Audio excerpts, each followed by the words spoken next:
عليكم السلام محبتي، أهلا وسهلا بكم في برنامجكم لحظات قرآنية، وهذه الحلقة رقم 713 ونبدأ بها كتاب الحج. والحج موضوع سيطول معنا ربما كما طال موضوع الصلاة. ومن أسف أن المحمديين أضاعوا الصلاة واتبعوا الشهوات، وهكذا أضاع المحمديون فريضة الحج. وتبدو هذه الأهمية في حرص المحمديين على الحج، سواء استطاع أحدهم أم لا. الغير المستطيع يتمنى أن يحج، وحين يتمنى أن يحج لا يتمنى أن يحج إلى بيت الحرام فقط، وإنما يزور أو يحج إلى القبر المقدس أو الرجس الذي نصبوه في المدينة لتقديس أو لعبادة إله اسمه محمدا. وبذلك فالحج الذي يقومون به غير مقبول في الأساس. هذا يدخلنا على قضية الحج والذكر، وبعد كده هنخش في الحج والتقوى. دي حاجات حلقات مهمة جدا، لأنه تم تجاهل هذا وذاك الذكر والتقوى في موضوع الحج، وبسبب هذا فإن حج المحمديين غير مقبول. عبارة الذكر لها ملامح. الملمح الأول أنها عبارة تكون مستقلة، أنت تذكر الله سبحانه وتعالى خاليا، أن تذكر الله سبحانه وتعالى بالليل، أن تذكر الله في قيام الليل، أن تتفكر في خلق السماوات والأرض. وعبادة أيضا عبادة الذكر تدخل في عبادات أخرى كالصلاة وكالحج. لكن ذكر الله جل وعلا كعبادة مستقلة أو عبادة تتخلل العبادات الأخرى، الملمح الأساس فيها أن يكون ذكرك لله جل وعلا وحده. ذكر الله جل وعلا وحده، لا تذكر معه بالتقديس والتعظيم بشرا ولا مخلوقا.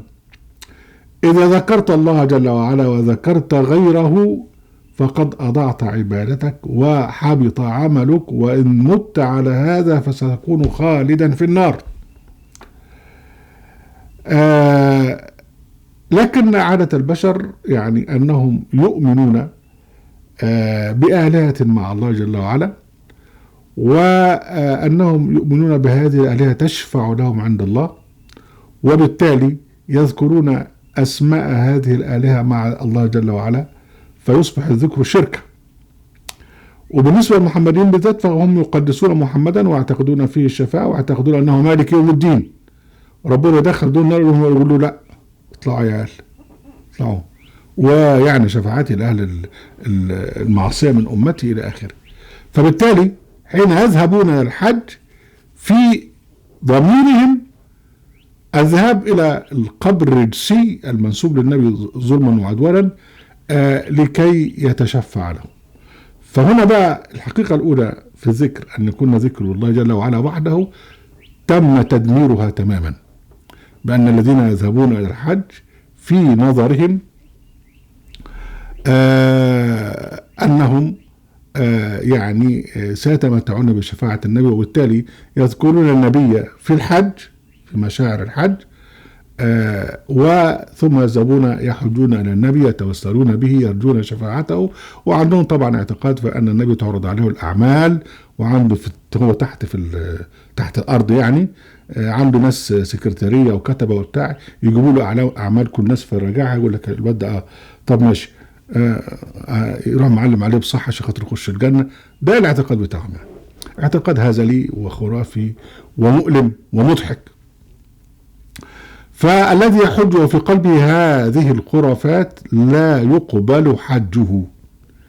ده الحاجة الأولى، لأنهم لا يذكرون الله جل وعلا وحده، وإنما يذكرون معه محمدا الإله الذي صنعوه وهو يخالف تماما شخصية النبي محمد البشري عليه السلام.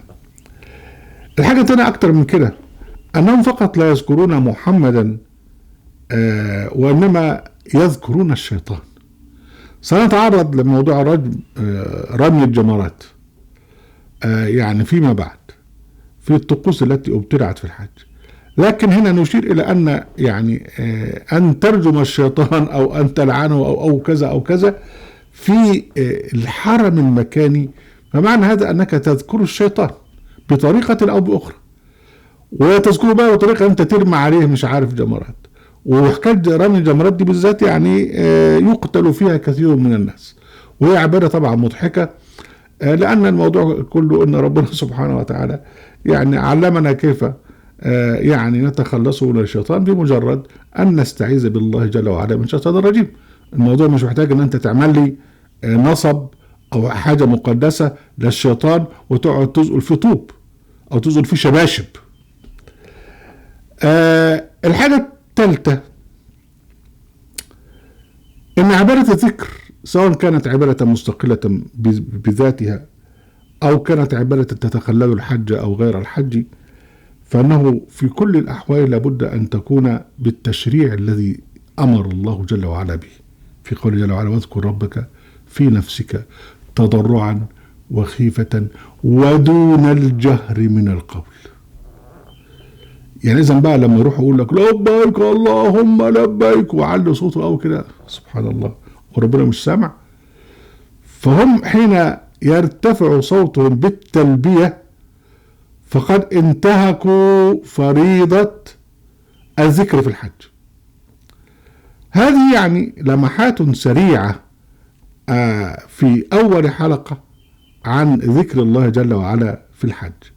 وطبعا لا ننسى طبعا ما قلناه سابقا، احنا تحدثنا عن ذكر الله جل وعلا كثيرا قبل هذا، ولا بأس أن نذكر بالذكر في هذه الحلقة. أهلا وسهلا بكم أحبتي، ولا تنسوا المشاركة بالشير ولايك، وعليكم السلام.